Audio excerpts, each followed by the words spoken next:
Radical self-expression is the highest form of devotion because it is the act of creation that brings us closest to the divine. In this video, I'd like to break down for you why most people do not experience creative flow and how to remove those blocks so that creativity becomes a constant companion. You're able to generate spontaneously, creative ideas, they flow forth, and you're able to give them away selflessly, creating a brand new reality. Co-create your reality in a way that benefits others and makes you live in a state of creative flow.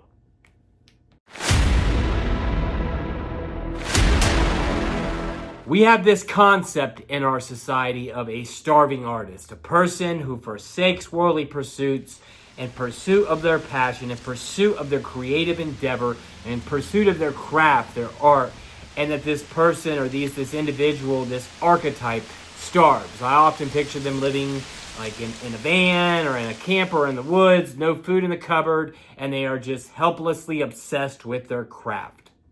And this may sound heroic, but it's not. It's actually a misnomer. I actually do not believe there is such a thing as a starving artist. At least not a true artist, at least I would say. Somebody who's in love with their craft, someone who's doing it for the sake of the creative process. They're not attached to the results. They're not doing it for a sense of importance or to gain notoriety, but they're doing it because they're bringing forth something within them, something from within us, deep within us, within the innermost recesses of the collective unconscious that is from the source of all creation. And we're bringing that forth. We're birthing that into being. And in that process, whoever does throw themselves into their work selflessly, they don't work a day in the world, and they're able to create abundance because ultimately the life force that is within us that we are bringing forth through our creative endeavors is from the source of all existence. It is the ground of all being. So we are creating our own reality, and that the starving artist is a misnomer. Maybe somebody who, perhaps this would be the case if somebody were obsessed with the results or doing it for the wrong reasons, but true artists, people who do it for the love of doing it, do not work a day in this world and never go hungry. Their plate is never empty. Their day is never empty. They're always full. They're operating from a state of fullness. And I'd like to help you and talk about how to get to that place in this video. But before we do that, I was hoping you could smash that like button, share, subscribe. Be sure to leave a comment. If you go to my author bio, you'll find one of my books, or you can actually find all three of my books on Amazon. But one in particular points to the limitless nature of human potential. My name is Brian.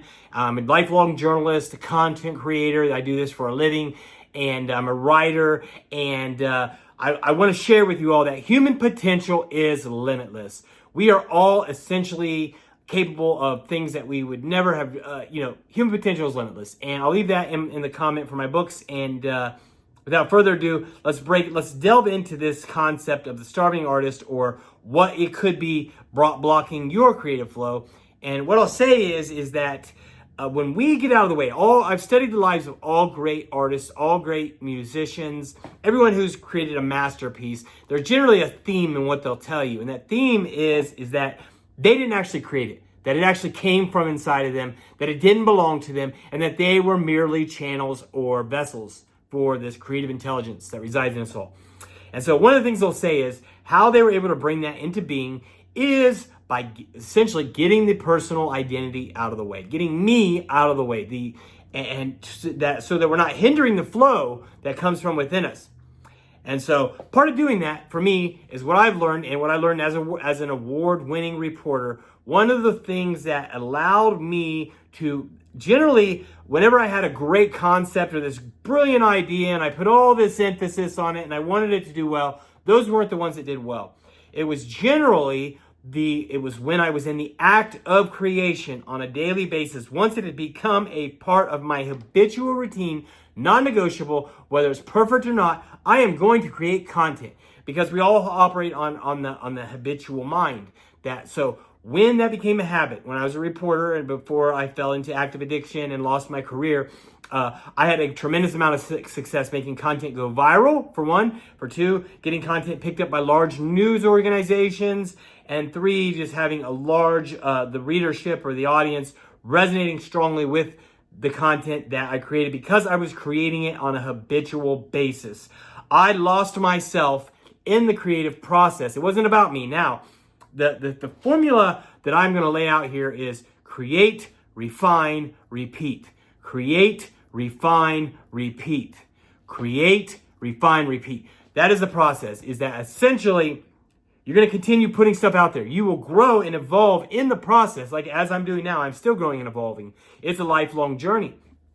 And it accompanies my spiritual goals, non-negotiables. I go to the gym every day. I do yoga every day. I do breath work. I do meditation every day. Every day I'm creating something so that I'm accessing that right brain, that creative, intuitive part of the brain, so that I'm creating content. The left brain, the analytical, the rational mind, will gaslight you. If it is out of balance, if you are over-reliant on the left brain, it will gaslight and shut down the right brain. And this actually creates an imbalance within the soul, within the subtle body. It creates an imbalance because the right brain needs to be exercised and built like muscle, not just for likes and clicks and views, but for your own maturity, your own spiritual development, for living a balanced life. If you're not creating, if you're not feeling passionate about something, you're out of balance. And that left brain will criticize you and analyze everything and overanalyze everything and show you, you can't do this, and it'll doubt and everything. And it'll even do that when the right brain is balanced, because it's good to have that to an extent. I mean, it's going to be there. However, when we have lost touch with this creative aspect that dwells within us, life is mundane. It's not as exciting. And not only that, but we're shutting down dormant abilities within us because we don't have a balance between these left and right hemispheres. So the process, as I mentioned, is create, refine, repeat. Create, refine, repeat. You don't get, I never got stuck on one thing, even with this video. I'm just throwing this out here into the metaverse, hoping that it finds people that are generally looking for this kind of content, looking to improve themselves, because I cover on this channel all three areas of mind, body, and spirit. And the creative process ties into all three of these. That we are instruments of the divine. I'm using this vessel, this body, to create content, to uplift others, to inspire others. It has nothing to do with me. I could care less if it even gets any clicks. I mean, eventually, I would like to reach people and resonate with people, but that's the refine part, is create, refine. I refine, I make this content I'm more focused on providing value. I'm more focused on my why. Why am I doing this? When I wake up in the morning, if my goals are to achieve more money and fame and status and all that, all those end up being fleeting. But when my why, my motivating principle, my purpose is to, in some way, uplift and inspire and help others, then you can't really lose. I mean, you will continue to get better, and eventually you'll hit the goal, and all the other things that you thought that most people value that they're not achieving, the money, the fame, the wealth, material prosperity, all that stuff falls into place when you get the why down, when you get the purpose down. So the creative block within me was this gaslighting, this left brain chatter, like, oh, you need to wait, or oh, the timing's not right, or oh, this came up. And no, eventually we just have to push through it. You have to get out of your comfort zone and realize that you are not going to rise to the level of your goals, but you will always fall. We will always fall to the level of our habits. What are our habits? Our daily rituals and our daily routines.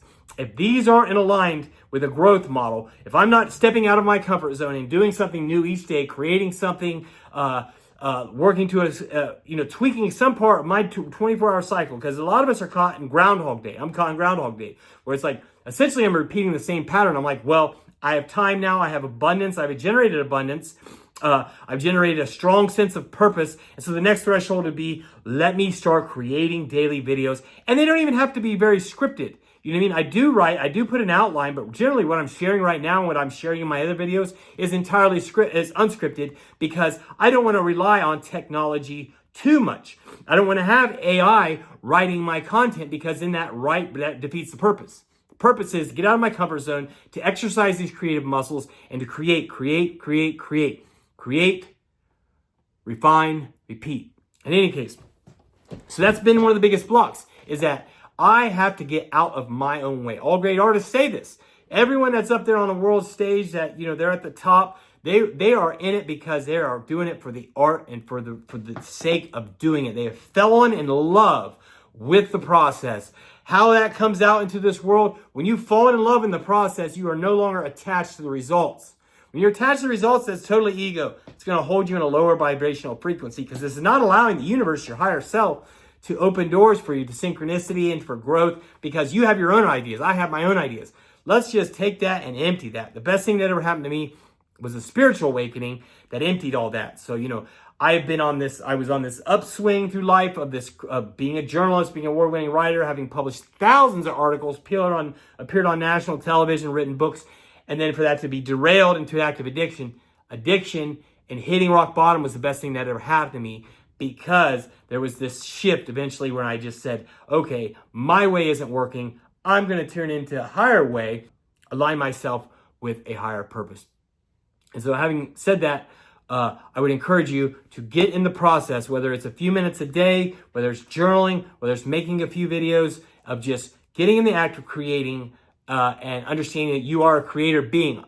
You are a co-creator of your reality. We are driving forth this dream that is this physical universe. If we're not putting value out there, then we're not going to grow. So remember this process: create, refine, repeat. Create, refine, repeat. If you do this long enough and you continue pushing yourself out of your comfort zone, it won't be long until you surprise yourself. Eventually you'll improve. Eventually you'll fall in love with the process, and eventually even greater ideas will come to you. It's like Nikola Tesla said. Nikola Tesla, a brilliant inventor who expressed this profound insight when he said, "My brain is only a receiver.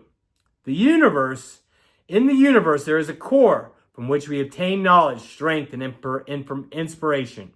I've not penetrated into the secrets of this core, into its depths, but I know that it exists." Tesla was one of the most brilliant people of our time. He lit up the 21st century with inventions that have changed the world. What he's saying is that human consciousness not only co-creates reality, but we are connected to the source of all reality, of all this whole physical universe. It is an aspect of us, and it dwells within us. Accessing this realm is not only our responsibility, it is our birthright. This is what will bring us into our highest timeline as we go through this awakening cycle, as society is radically transformed, as the powers that were relinquish their control, or they lose their control over the masses, because we're just not going to take it. The lies, the enslavement, the empoisonment, just the list goes on and on. We are going through an awakening, and this will move you to your highest timeline that detach from outcome, create, refine, repeat. Enjoy eternal bliss that comes from selflessness, that comes from divorcing ourselves from the ego sense of I. If anything, it's not just about helping others also and inspiring others. It's also about living authentically. You know what? Some of these things I say, some of my religious family members, some people may not agree. They may cause loss of friendships and relationships, but that's actually an alignment, because those relationships and friendships are not serving me. Authenticity is the highest vibration. I will not be silenced. When a lot of us came here to participate and to speak our truth. That is our superpower. Well, a lot of us, that's one of the things that I've learned about consciousness in the universe, is it'll hide superpowers within you, and you don't even know you have them until you begin to utilize them. And this creative process, this is one of your superpowers. And I touch on this more on my book again. But in any case, through this, we're able to access divine insight, sacred gifts, and that make a difference in the world. And when this happens, more and more people step into the truth of who they are, start living authentically, and it transforms the world. But this won't happen overnight. Like I said, it's about repetition. And one of the biggest roadblocks I've encountered with repetition is limiting beliefs that I can't make a difference, that I'm not good enough, what's the point, and so on. These thoughts need to be smashed to the ground. These are matrix programs that need to be uninstalled. Install them with new hardware, with new software that aligns with the truth of who you are. You are powerful co-creator beings. Repeat after me. Say it again one more time. I am a powerful co-creator of my reality. I have always been. It could be no other way. I am an aspect of the one. We are driving forth this existence. We are the ones we are more powerful than the rulers of this earth. Whatever I plant in my subconscious mind and nourish with repetition will come into fruition. It could be no other way. I am an inseparable aspect of the one. I am a powerful co-creator. And if you guys are interested in meditations or more like inspirational pep talks like these, I could go on for hours just sharing this. If you guys are interested on videos that are about pumping us up, that are about affirmations or motivation or inspiration, let me know in the comments if it, and repeat after me. I am a powerful co-creator. We create our own reality. Human potential is limitless. We are all one. Identity is everything. I am here to serve others. I am here to serve the all. The best service I can provide is stepping into the truth of who I am and living authentically and creating for the sake of creating. Now that you've got that, remember, create, refine, repeat. Release resistance, release attachment, anything to the outside world, and step into the truth of who you are. I hope this helped you, inspire you to start the process, to get creative, no matter how hopeless it seems, and to stay consistent over time. Remember, life is a dream. Much love, everyone. Namaste.